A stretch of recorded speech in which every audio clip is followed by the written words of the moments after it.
Āmen. Lai Dievs svētī savu vārdu. Šis ir brīnišķīgs stāsts. Es teiktu, tas ir viens no stāstiem, kas man ļoti, ļoti iet pie sirds. Un es esmu pārliecināts, ka šajā stāstā mēs varam atrast ļoti daudz labus domgraudus. Un es pieļauju, ka šajā stāstā mēs varam atrast ne tikai savu kaimiņu, ne tikai savu brāli vai māsu, bet es pieļauju, ka mēs varētu atrast arī sevi. Un lai Dievs dod, ka šodien mēs to ieraugam, kur mēs esam šajā stāstā. Ja man vajadzētu nosaukt svētrunas tēmu savai domai, es viņu nosauktu, kurš šeit ir īsti miris? Kurš šeit ir īsti miris? Vai tie, kas bija dzīvie, vai tas, kurš bija miris? Kurš no viņiem bija tas dzīvais?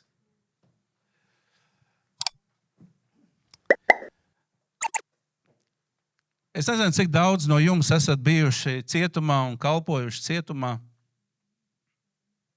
bet tie, kas mēs esam bijuši cietumā un kalpojuši cietumā, arī tur ticīgi cilvēki. Tur ir vīri, vismaz vīru cietumā, kas ir piedzīvojuši Dievu, un viņi ir teikuši, ka esot šeit cietumā, viņi ir daudz brīvāki un daudz laimīgāki nekā tie, kas ir brīvībā. Un tad viņu skaidrojums tālāk seko. Tu vari būt cietumā, fiziski cietumā par saviem noziegumiem, bet savā sirdī tu esi brīvs. Jo tu esi piedzīvojis Dievu, tu esi piedzīvojis Dievu mīlestību, Dievu spēku. Viņš tevi ir atbrīvojis no grēkiem, no grēka nas. Viņš patiesi tevi darīs brīvs. Un viņi ir kļuvuši par jauniem cilvēkiem. Bet tajā pašā laikā ir daudz cilvēku, kas it kā dzīvo brīvībā. Bet savā sirdī viņi ir nelaimīgi un savā sirdī viņi ir sasaistīti. Atrodās grēka cietumā, kārību cietumā, atkarību cietumā. Un tāpat arī šajā stāstā. Šeit ir daudz cilvēku šajā stāstā, kas redzēja Jēzu, kas dzirdēja Jēzu. Un arī tie tuvākie cilvēki, Marta un Marija. Viņas it kā zināja, it kā ticēja. Un mēs šeit lasām. Ja tu būtu bijis šeit, es zinu, ka viņš nebūtu nomiris. Vai arī, kur Marta saka, es ticu, ka tu vari. Es ticu, ka viņš celsies augšām pastarajā dienā.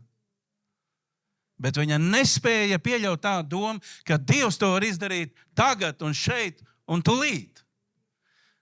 Un Jēzus viņai atbild un saka, es viņu celšu augšā. Reāli, tagad. Es viņu celšu augšā. Bet izskatās, ka Marta nespēja tam noticēt. Un līdzīgi arī Marija.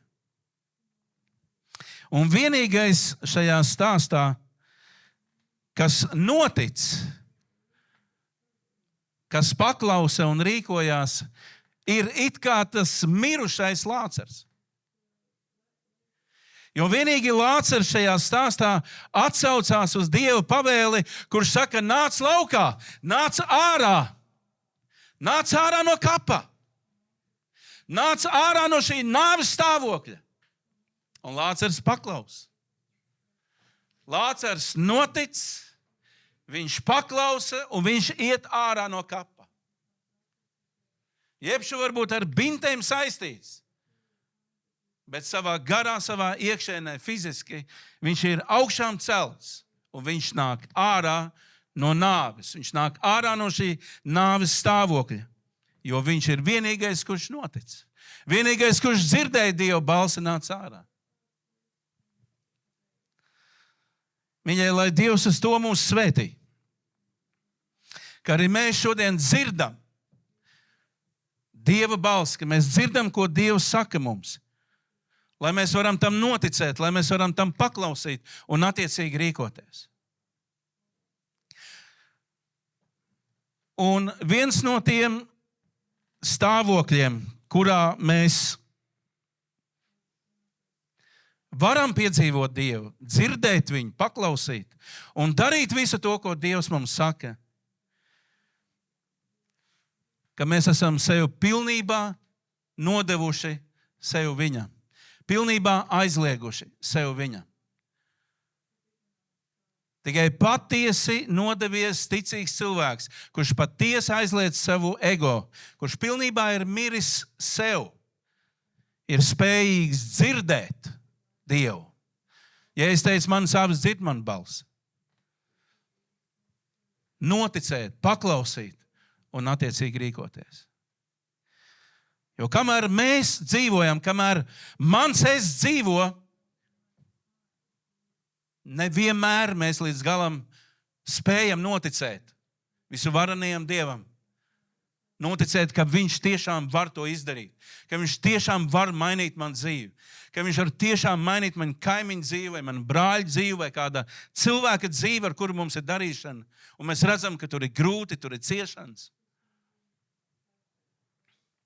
Ir grūti noticēt, ir grūti pilnībā nodot sevi Dievam un dzīvot šajā pārdabiskā, kamēr mēs ar tevīm dzīvojam, kamēr mēs ļaujam mūsu eselu dzīvot, mūsu ego dzīvot. Mums būs grūti noticēt, tas vairāk būs tādā zināšanu līmenī, ka mēs zinām, ka Dievs ir, mēs zinām, ka Dievs var, bet iztrūkst tā ticība. Iztrūkst tas, ka es ticu tagad un tūlīt. Viena lieta ir zināt par Dievu. Viena lieta ir zināt, ka Dievs to var izdarīt. Viena lieta, ka mēs zinām, ka Dievs var no mirušiem augšām celt. Bet otra lieta ir praktiskā daļa. Kamēr Jēzus sarunājās ar Martu, tā bija teorētiskā daļa. Un Marta tur bija mierīga, un visi pārējie arī bija mierīgi. Bet tad, kad Jēzus tiešām nonāca pie kapa, un viņš tiešām teica, noveliet šo akmeni, es teiktu, atbrīvojieties no šīs neticības. Es teicu, ka šis akmens simbolizē šo neticību. Dievs grib, lai mēs noveļam šo neticības akmeni no savām dzīvēm. Un sākam ticēt, ka Dievs tiešām ir augšām celšanās Dievs. Ka Dievs tiešām var izmainīt tavu dzīvi šodien, tagad un tūlīt, ja vien tu atsauksies viņa balsī. Un cilvēciskā reakcija bija, kungs, ko tu dari? Kungs, ko tu dari? Viņš jau 4 dienas ir. Tur jau visi procesi notiek. Ko tu dari, kungs? Kamēr viņi sarunājās, nekas nenotika. Tā bija teorija. Tās bija zināšanas. Es zinu, ka tu vari viņu augšām celt pastarējā dienā. Bet tā kā viņi nonāca līdz reālai situācijai, līdz reālam kapam, cilvēks bļauj, kliedz. Ko tu dari?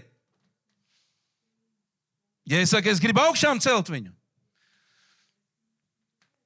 Un ja es augšām cēlu Lācaru, devu viņam vēl vienu iespēju. Vispār viņa bija interesanta ģimene, kuru Dievs ļoti mīlēja. Ļoti mīlēja. Jūs ziniet, ka Dievs mūs visus mīl. Dievs mūs visus mīl. Un Lācaram bija savs process līdz nomiršanai. Un mums katram vienam ir savs process. Jūs ziniet, tas, ka Dievs mūs mīl, nenozīmē, ka viņš mūs lutina. Dieva mīlestība ir savādāka. Amen. Mēs esam pārliecinājušies pa gadiem, ka Dieva mīlestība ir savādāka. Bet skaidrs ir viens. ka Dievs savā mīlestībā, viņš grib mūs aizvest līdz tam stāvoklim, kur mēs labprātīgi sevi nododam pilnībā sevi viņam. Kā Romiešu vēstulē 12. nodaļā ir teikts 1. un 2. pantā, lai mēs sevi nododam Dievam kā dzīvs, svēts un patīkams upurs. Tas, lai ir jūsu dievkalpojums. Un Dievs savā mīlestībā grib mūs aizvest līdz tam stāvoklim, lai mēs pa ceļam varam atbrīvoties no sava ego, no sava es, no saviem plāniem. Mans plāns, mana griba, es domāju tā vai šādi. Un Dievs to grib mainīt. Viņš grib apmainīt to manu plānu, manu gribu, manas iegribas. Viņš grib apmainīt pret savu. Jo viņai ir labāk. Viņai ir labāk. Un es to esmu pārliecinājies savā dzīvē daudzās dzīves jomās. Esmu pārliecinājies cilvēku izvēlē, sievu izvēlē, arī šajos jautājumos. Dievs zina, kas man labāk dara. Es skatījos tur un gribēju to. Un patiesībā es gribēju apprecēt ķermeni, es gribēju to baudu. Un paldies Dievam par cilvēkiem, kas lūdza par mani. Tāpat kā šeit bija cilvēki, kas lūdza. Un ne tikai lūdza, bet centās arī pamācīt. Un es spurojos, nejaucieties, tai mana dzīve. Paldies Dievam, ka viņa neklausīja mani, turpināja lūgt un turpināja runāt. Līdz es beidzot izdarīju pareizi izvēli. Bet es to izvēli izdarīju tad, kad es nomiru tai gribēšanai apprecēties.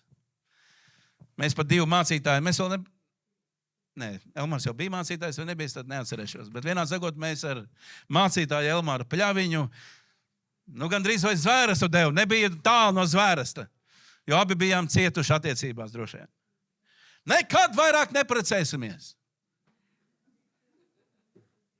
Un es esmu pilnīgi pārliecināts, Dievs priecājās par to. Tad beidzot cilvēks ir miris tam savam es, kādu es gribu sievu. Es domāju, Dievs gribētu teikt, klausies, tu nemazam nenojaut, ko tu īstenībā gribēji. Un kas tev ir vajadzīgs. Un tikai tad, kad es biju nomiris un vairāk negribēju domāt par precībām un gribēju domāt tikai par Dieva valstības lietām, tikai tad es varēju dzirdēt viņu un viņa norādījumu. Un tad es biju priecīgs. Dieva vārds mani patīrīja Bībeles skolā, atbrīvojās mans prāts. Un tad es dzirdēju un redzēju, ka Ineta ir mana sieva. Tā ir tikai viena dzīves joma. Bet, ziniet, Dievs zina to labāko, kas mums ir vajadzīgs šajā dzīvē. Bet, lai mēs līdz tam labākam nonāktu, tas ir katram vienam ceļš. Lāceram vajadzēja nomirt. Neviens to negribēja, domāju, Lācers negribēja, apkārtējie negribēja. Es tādās līdzībās šeit runāju.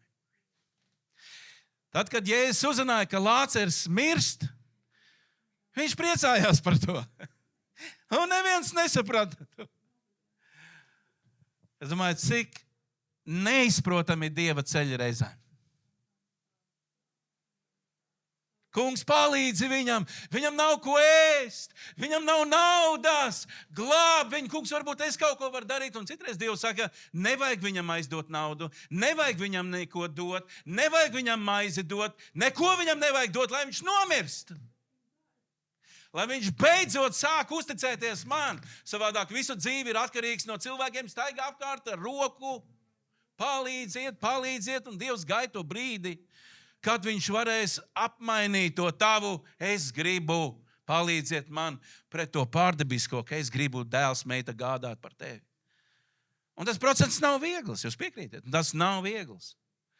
Bet Dievs grib mūs aizvest, un jo ātrāk mēs aiziesim līdz tai nomiršanai, jo labāk. Patiesībā, vispār mums visiem vajadzētu būt nomirušiem līdz ar ūdens kristībām. Tā ir, vai ne? Jo tas ir tas, kas tur notiek. Cilvēks aizliedz sevi, viņš nomirst simboliski, un Dievs viņu augšām ceļ, lai dzīvot jaunu dzīvi. Amen. Mēs ne tikai sakām, Dievs, es ticu tev. Tad, kad mēs sakām, mēs ticam Dievam, tas nozīmē, mēs esam nodevuši savu dzīvi viņam. Kungs, vadi tu man dzīvi. Tava griba, mana griba, tavi ceļi, mani ceļi. Tā vieta, kas tev patīk, tā būs arī mana vieta. Tie cilvēki, kurus tu sūtīsi manā dzīvē, tie būs arī mani cilvēki. Vienā sakot, tavs prāts, lai notiek. Izklausās, ka tavas dzīves vairāk nav. Un daudz tā ir teikuši. Kur ir mana dzīve?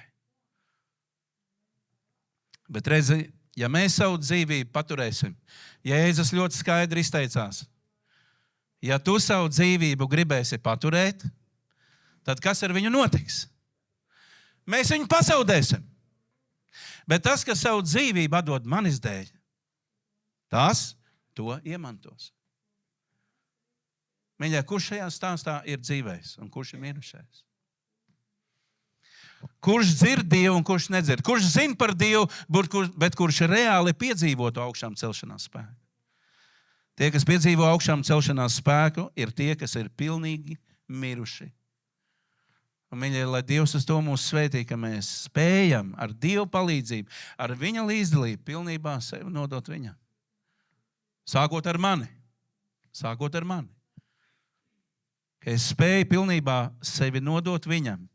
Solīt pa solītim, kā Ecehela grāmatā, ja nekļūdos, 47. laikam nodaļā bija. Es varu arī kļūdīties, piedodiet.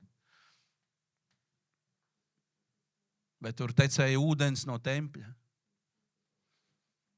Un tas cilvēks, kas tur bija, solīt pa solītim, iekāp tajā ūdenī, solīt pa solītim, viņš nonāca, kad jau viņš peldēja, kad jau kājas vairāk nepieskārās zemē, bet kad bija pilnīgi peldēšana. Un tie ūdeņi plūda un tecēja tur, kur bija vajadzība. Tā ieplūda tur, kur ir nāve. Tā radīja augļus. Ja. Mīļie, tāds ir mūsu Dievs. Lai Dievs uz to mūs svētī, ka mēs varam atrauties no tā sava atraut savus kājas no tās paļāvības uz sevi. Es nesaku, ka tas ir viegli, bet ka Dievs palīdz mums atrauties, ka mēs varam pilnīgi paļauties uz viņu. Pilnīgi paļauties uz viņu. Un piedzīvot to staigāšanu brīnumos. Piedzīvot to staigāšanu tajā pārdabiskajā. Tas ne tikai Lācars bija, tas bija arī Pēters, kuram vajadzēja tajā laivā nomirt. Kuram vajadzēja tajā laivā noticēt, ka tas ir Kristus. Viņš teica, ja tas esi tu, kungs, tad saki vārdu. Un Jēzus teica vārdu. Viss, ko viņam vajadzēja darīt, ir sadzirdēt, paklausīt un rīkoties. Un viņš rīkojās, viņš pamēģināja. Tas darbojās vai nē, un izrādās, ka darbojās. Izrādās, ka viņš neslīkst, bet staigā pa ūdens virsmu. Un tādas epizodes droši vien ir daudz, un daudz vēl ir aprakstīts, kas nav šeit iekļauts. Bet šeit ir iekļauts pietiekoši, lai mēs ticētu ar tevi. Slavu Dievam! Amen! Dievs ir labs Dievs. Un noslēgumā, vai tu zini, ko Dievs priekš tevis ir izdarījis, ko es tev atgādināšu? Efeziešu vēstulē. Izlasīsim visus kopā. Efeziešu vēstuli. Un 2. nodaļā ir tādi vārdi. Jūs bijāt miruši savos pārkāpumos un grēkos, kuros reiz dzīvojāt pakļauti šīs pasaules varas nesējam, gaisa valsts valdniekam, garam, kas vēl tagad darbojas nepaklausības bērnos. Kopā ar tiem arī mēs visi reiz dzīvojām savas miesas kārībās, ļaudamies miesas un miesas prāta iegribām. Pēc savas dabas būdami Dieva dusmības bērni, kā visi pārējie. Nu, mīļie, šādā stāvoklī būs grūti dzirdēt Dievu. Un šādā sirds stāvoklī būs grūti arī noticēt un paklausīt. Tāpēc Dievs ir sūtījis savu dēlu Jēzus Kristus, lai neviens, kas viņam tic, nepalikt vairāk šajā stāvoklī, bet ka mēs augšām celtos. un ieietu pavisam citā stāvoklī. Un šeit turpinājums. Bet Dievs, teiksim visi kopā, bet Dievs bagāts būdams žēlastībā, savā lielajā mīlestībā, ar ko viņš mūs ir mīlējis. Arī mūs, kas savos pārkāpumos bijām miruši, darīs dzīvus.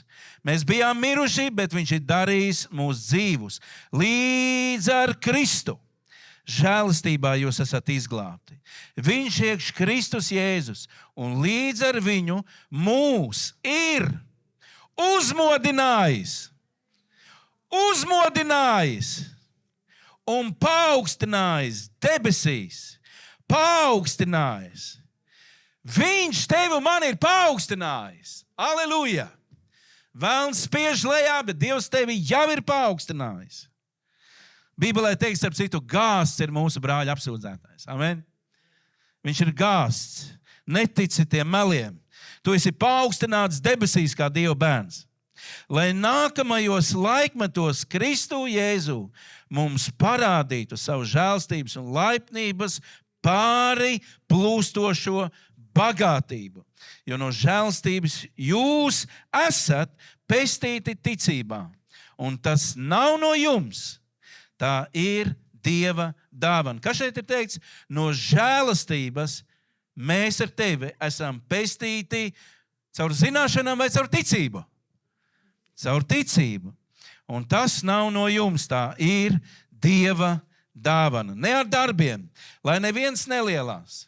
Jo mēs esam viņa darbs Kristu Jēzu, radīti labiem darbiem, kurus Dievs iepriekš sagatavojas, lai mēs tajos dzīvotu. Amen. Mīļie, Dievs ir labs Dievs. Dievs mūs ļoti mīl.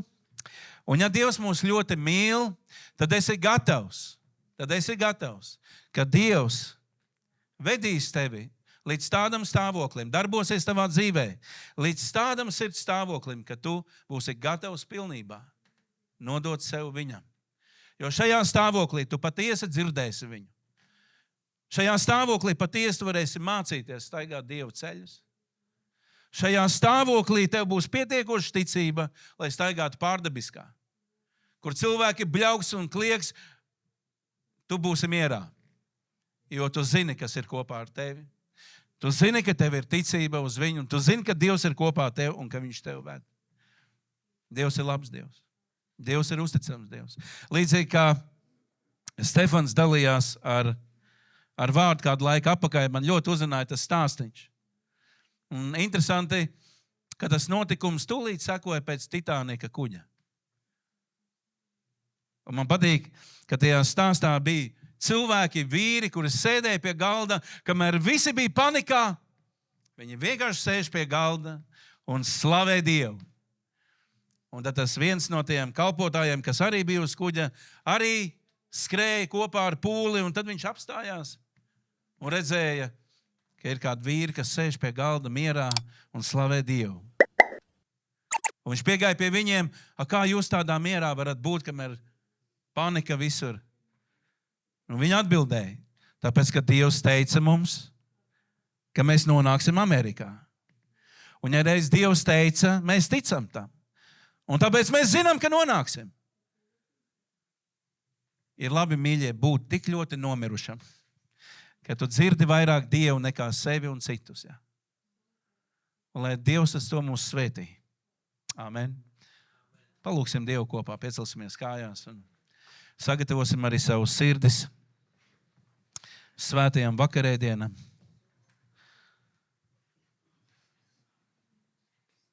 Es ceru, ka tu vēl izlasīsi šo 11. nodaļu pats un vēlreiz pats priekš sevis. Paskaties, kurš no šiem cilvēkiem, kas ir šajā nodaļā aprakstīti, kurš no viņiem esi tu? Es ļoti gribētu, ka mēs visi būtu tik miruši, kā Lācars,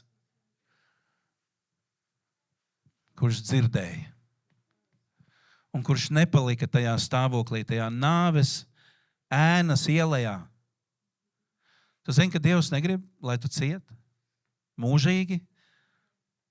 Ciešanām ir sava vieta un savs laiks, bet ne visu dzīvi.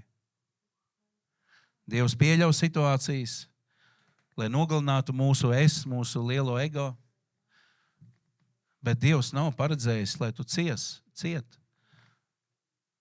no nāves draudiem. Dievs negrib, lai tu ciet no bailēm, jo Bībelē rakstīts, ka bailēm ir moks, un ko Velns dara šodien? Viņš biedē, cilvēks reāli biedē. Un ja cilvēki dzīvo bailēs, viņi mocās. Tur nav prieka, tur nav cerības. Un cilvēks ir paralizēts bailēs. Viņam neko negribās darīt, jo kāda jēga. Tas ir Velns, tas nav Dievs. Dievs nevienu nebiedē. Viņš vienmēr dod cerību. Arī šajā stāstā. Atcerieties, ko mācekļi teica Jēzum. Jēzu, mēs taču tikko bijām tur. Tevi nogalinās. Un neskatoties uz to, ka tur bija jūdi, kas bija sacēlušies, kuri bija gatavi viņu nogalināt. Ja es teicu, mēs iesim. Mēs iesim. Mēs iesim. Un viņi aizgāja, viņi darīja brīnumu. Kur viņi darīja brīnumu? Viņi darīja brīnumu tur, kur bija cilvēki, kas bija gatavi Jēzu nogalināt. Jēzus iet tur, kur cilvēki ir gatavi viņu nogalināt. Nevis tur, kur viņu slavē, bet kur cilvēki ir gatavi viņu nogalināt. Viņš aizgāja uz turieni, viņš uzmodināja Lāceru, un tur ir rakstīts, ka cilvēki redzēdami šo brīnumu, viņi sekoja Kristum. Tas ir tas, kas mums šodien ir vajadzīgs.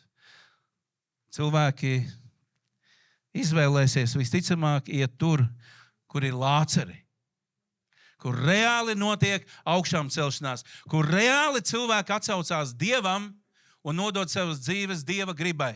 Uz turien cilvēki ies. Tur, kur ir īsts Dievs, tur, kur ir īsts dievkalpojums, kur ir īsta nodošanās. Tas ir tas brīnums. Feiks nestrādā, izlikšanās nestrādā, zināšanas arī. Bet īsta ticība, viņa vienmēr darbojās. Mīļā, lai Dievs uz to mūs svētī, ka mums ir īsta un dzīva ticība uz mūsu kungu Jēzu Kristu, kurš ir augšām cēlies, un arī tu esi līdz ar viņu augšām cēlies, un Dievs dod, ka tas tā ir. Bet ja tu vēl nepazīsti Jēzu kā savu glābēju un savu pestītāju, tad šodien tu vari savu dzīvi uzticēt viņam. Dieva vārdā teica, ja tu savā sirdī ticēsi, ka Dievs Jēzu Kristu ir uzmodinājis 3. dienā, un ar savu muti apliecinās Jēzu par kungu, tu tiksi izglābts. Ja tu neesi vēl teicis šādu grēcinieku lūgšanu, tad šodien tu vari to izdarīt. Ieliec savu dzīvi viņa rokās. Ej ārā no tā nāves stāvokļa. Ej ārā no tā lielā es stāvokļa. Atdod sev Dievam. Nodod savu dzīvi Dievam. Tur tu viņu dzirdēsi. Tur sāksies tava staigāšana pārdabiskajā. Tā es to saprotu. Halleluja, Dievs ir labs Dievs. Un ja gadījumā tu esi aizgājis no viņa, tad šī tā diena, šis ir tas laiks. Nāc atpakaļ pie viņa. Uztic savu dzīvi viņam no jauna. Kungs, šeit es esmu. Es negribu tikai zināt par tevi, es gribu reāli ticēt. Es gribu reāli staigāt ticībā. Amen. Halleluja. Mīļais debes Tēvs, paldies Tev par šo brīnišķīgo dienu, ko Tu esi mums dāvājis. Paldies, ka mēs varam svinēt Tavu augšām celšanos. Jau vairāk kā 2000 gadus pastāv šī uzvara, un nevienu reizi Tava valstība nav zaudējusi. Nevienu reizi, Jēzu, Tu neesi zaudējis, ne uz vienu cilvēku, kas uz Tevi ir licis savu cerību un kas ir paļāvies uz Tevi. Jo Jēzu, Tu jau esi uzvarējis. Tu esi atņēmis velnam nāves un elles atslēgas. Tās ir pie Tevi. Un Tu esi vairāk kā uzvarētājs. Aleluja! Un paldies Tev, Dievs, ka Tu dalies ar katru vienu šajā brīnišķīgajā uzvarā, kas Tev nodod savu dzīvi, kas uzticās Tev, kas ir gatavs atdot savu miesīgo un paņemt to pretī, to garīgo. to pārdabisko. Paldies Tev!